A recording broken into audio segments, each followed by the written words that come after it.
Welcome, everybody. I am Mamie Jones. I am now considered your pet death doula. Um, I put an introductory video out uh, about a day or two ago, but I wanted to come out and it just showed pictures of my beloved pets that I've had to put down. I've had three in my life, but I had to put Big Tie and Lightning down.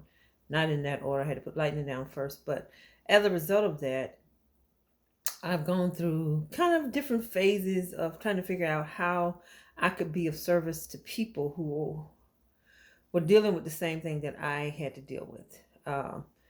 Coming from someone who like didn't like not didn't like dogs, but did not dogs were not a part of my in the house experience. And having my dad tell me to get a little pup, put him at the end of your bed, and you know, that started the relationship with me and intimate relationship or personal, close relationship with dogs. I grew up with dogs. My dad had a farm, so guess what? There are dogs all around. He was a hunting man, so he hunted with dogs, and they were tied up in the dog pen. And we had dogs running. We had plenty of cows, plenty of horses.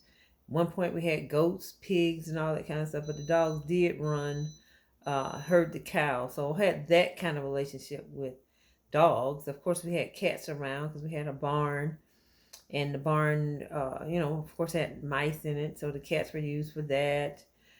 We had chickens at one point, um, for raising eggs.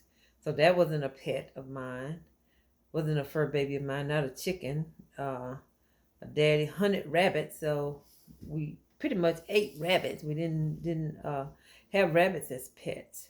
But when Pop told me to get a pet, get a little pup, put him at the end of your bed, it'll help me get over my fear of dogs because we had this dog at home, hunting dog, Fanny, ran me down, but it didn't catch me. So my experiences with dogs was not a real positive one. And of course, we had horses. At one point, we had about 25 horses, and I was terrified to ride horses. So that wasn't a pet of mine. So when Pop told me to get a little pet, put him at the end of your bed, I said, okay, I'm going to do it. So that started the relationship I had with having a pet inside of my home. A lady named Paula Parker, who I worked with in the community, said that her neighbor had a dog that she felt was being abused, and she was going to bring it to work Monday. This is on a Friday. I said, okay, bring it. Well, Sunday, I said, oh my gosh, she's going to bring the dog for real. So let me call her. But guess what? I did not have her phone number. So she bought the dog to work on Monday with the cage and all of that. So that really started my entry into loving on pets. Lightning was her name. Um, she lived with me. I took care of her for 18 years. And then one day I was at work in the middle of the night. My son was home from college. He said, call me. He calls me Nanny. Nanny, Lightning is not walking. What do you mean she's not walking? So I rushed home from work, took her to the vet. Come to find out she just aged out. She was 18. And they wanted to asked me, did I want to do exploratory surgery? And I was like, no, just give us some pain pills and we'll see what happens from there. And so the next day, that is when she wasn't eating. I had to feed her water. She wasn't walking. And so I went and got some chicken nuggets. And as I was walking upstairs from the garage, she had tried to make her way down to the garage, and she was stuck at the top of the steps. So I was like, I can't allow her to suffer. So it was my first time ever having to put a dog down, a pet down. So the decision had to be quick, immediate. I could not change my mind because I could not bear the thought of her suffering. So I called the vet, and that is when I made the appointment. So we had like a 3-hour window. So my son and I, we sat on the sofa with Light. She was such a sweetie. Oh my God. Um, and that decision to euthanize her was one of the most difficult decisions I've ever had to make, because here you are, you're gonna put your dog down, and who wants to do that? And even when I got to the vet, um, and he put the needle in her foot, and it was just so freaking devastating to see her there. And I was like, oh, take it out, take it out, take it out. But of course he couldn't do it. And of course I had questions like, did we make the right decision? Um, was it too soon? Could I have done something else? So all of these questions came up for me. I just so happened to have my son there with me. My sister called. I talked to my dad about it. So I had support. But I got from that there are people out there who don't have support. They don't know. It's a devastating situation. So you don't really know what to do. You really don't know what to do. And so just having that support there helped me. It didn't make it any easier. Let me just say that. It didn't make it any easier, but it helped me get through it. And that was one of the reasons why I started dabbling in pet loss and pet grief that's associated with pet loss. And I've gone through phases. I called it the Rainbow Bridge Crisis Services, thinking like people need somebody there with them when they're going through this crisis, because it is a crisis. I called it the Rainbow Bridge Crisis Services. I created a care box for it. Since then, I've written 3 prompt type journals to help people get their way through it. I've created briefs about grief cards. So anything to try to help people deal with this enormous amount of pain that folks don't really validate. I've created trainings around this thing called disenfranchised grief, and we can talk about that more as we go, as the days go by, as we talk about these videos. But they can all be found on my website, Mamie Jones PetDeathDoula.com. But the trainings, the books, the boxes, all of those products were developed out of, first of all, me not understanding that how difficult this whole thing about grief is when it comes to pet loss. Secondly, if you've gone through this, you know that you can feel a sense of shame. I should say shame that people are going to look at you and say, like, what is wrong with that girl? Why is she crying over a freaking dog? Or why is she crying over a bird? Or why is she crying over a rabbit? Why is she crying over a horse? I'm not really understanding the impact that you and that fur baby, the relationship that y'all had. Like, it's a serious situation. So that's why I came up and I had to meet with a business coach. And we developed this whole new brand called Pet Death Doula. And so, of course, we know what a doula is.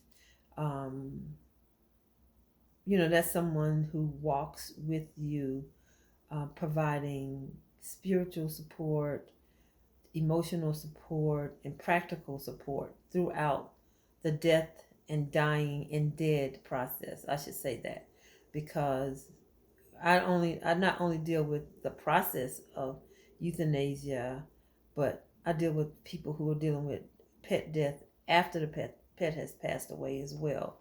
And so that's my role, and I embrace it. I love what I do. I love talking about dogs. I love hearing stories about your beloved pets, whether it is a dog, whether it is a cat, whether it is a bird or a rabbit. I love hearing those stories, because there's only one relationship like that in the entire world.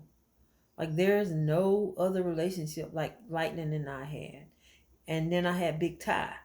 he was another one. There was no relationship like the one that me and Big Ty had, you know, and I had to put him down. So I just want to tell you, I want to invite everybody to like, subscribe, and go on my website and look at what I have to offer. I'm going to be putting out some videos here, probably once a week, trying to help you understand what pet loss is, how it impacts households. Like I said, I have developed 7 different kinds of trainings to go along with this, and I'm hoping that workplaces will start to recognize the impact that pet loss has on the employees that work there, because they can't function, they can't do the things that they need to do because they've had this magnificent loss in their lives. So if anybody out there has any ins and outs on human resources that they can lead me to, that I can get in touch with human resources so we can make this a national, international thing. People need to have their time off when they're dealing with the loss of a pet. And that's what this channel is all about. It's just letting you have a space to talk about pet loss and how it has impacted you. I'm thrilled to be able to do this. I am a licensed professional counselor here in the state of Georgia. I've been working on this pet loss deal for probably about, I've had my new baby, but he's not new anymore. I've had him since 2019, and I had Ty before that. So I've been working on this for about 10 years. This whole product, to get it out here, to help people to understand, and not just be some fleeting idea. Okay, I don't want it to be a fleeting idea. I want people to realize that your feelings are valid. You do have support, and you don't need to feel ashamed. You don't need to feel like you are doing something wrong. I was talking to somebody the other day, and that's what they said. They's like, man, I almost felt like even talking about it, like, should I even be talking about this thing? Like, why am I acting this way? Because it was a dog. Okay, yeah, it was, but do you know how close that relationship was? Did you realize how close that relationship was? So we're gonna walk through this process. So this is my first video, and I want to welcome everybody to it. I want you to like and share it, and have people to subscribe to my channel, and look at some of the products that I have, take part in some of the resources that I have. I do have a free resource for individuals who are going through it. If they leave a message for me in my leave your email, and I will send you I'll send you a gift through email. So I'm excited about it, and we hope that we get 100,000 likes and views and all of that. Just share it and look for more videos. I will be probably posting on YouTube once a week, and I'm excited about it. Like I said, I've started years ago, and I feel like I'm in the right space, the right time to make this thing work. Okay? Thank you, and good night.